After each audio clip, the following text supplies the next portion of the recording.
قهرمانه. من هر وقت که ناراحت میشم میرم و بابامو بغل میکنم. بابای من همیشه منو میخندونه. وقتی هم که اون کنارمه من از هیچی نمیترسم، چون اون همیشه ازم مراقبت میکنه. بابای من یه ابرقهرمانه. اون حرف ب که روش نوشته بابای قهرمان. بابای قهرمان، دختر عزیز قشنگم.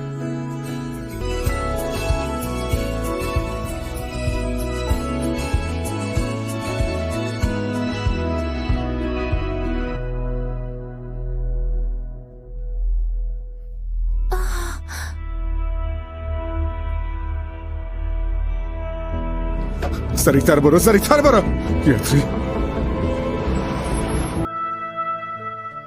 اصلا نگران نباش سیندا، به هر قیمتی شده این پولو جور میکنیم. 17,000 روپیه منو. مهم نیست، از یکی کمک میگیریم، لازم باشه گدایی میکنیم. از آقای مورتی کمک بگیر ها، اون حتما بهت کمک میکنه. با عواقب این کار رو به رو بشیم، هیچ راهی نمونده.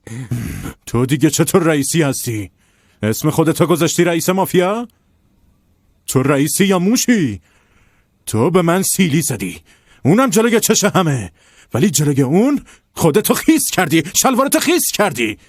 باهاش در نیافتین، باهاش در نیافتین. خفه شو پیرمرد.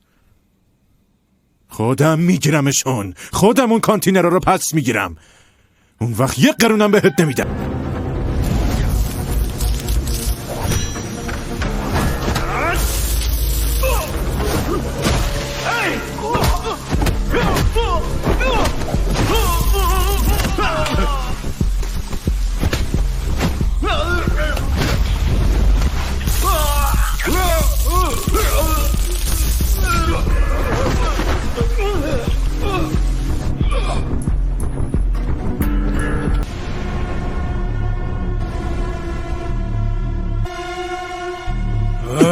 جسمیون داره منو میزنه ها.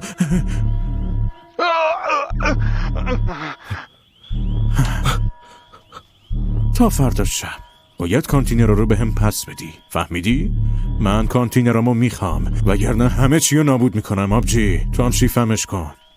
انگار نمیدونه با کی اون کانتینر رو بهش پس بده و آمپول ازش بگیر. مگه تو اون کانتینر چی هست؟ اصلا اونا چه ربطی به تو دارن سیندا؟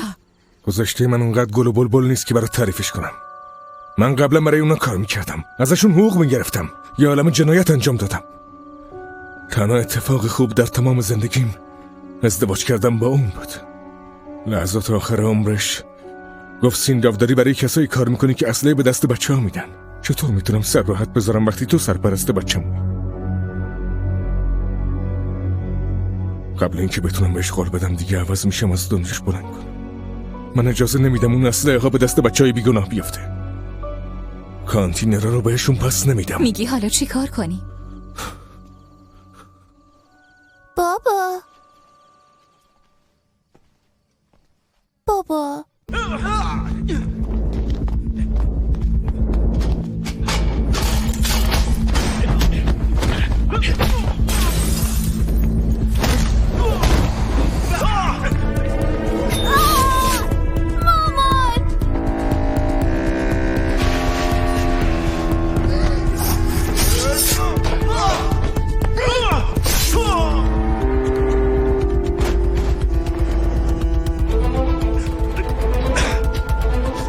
داروها رو کجا میبری؟